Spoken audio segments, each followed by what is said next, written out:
વેજોદરીથી રોજિયા ગામને જોડતા માર્ગનું ખાતમુહૂર્ત કરતા તળાજાના ધારાસભ્ય ગૌતમભાઈ ચૌહાણ.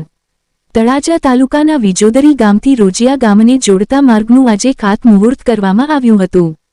તળાજાના ધારાસભ્ય ગૌતમભાઈ ચૌહાણ, અશોકભાઈ લાધવા, મેહુલભાઈ ડાંગર, ધીરુભાઈ સોલંકી, વિનુભાઈ ચૌહાણ, જયંતિભાઈ બાંભણિયા, નારણભાઈ વાનશિયા, રામભાઈ ડોડિયા, આસપાસ ગામડાના સરપંચો ગ્રામજનો ઉપસ્થિત રહ્યા હતા.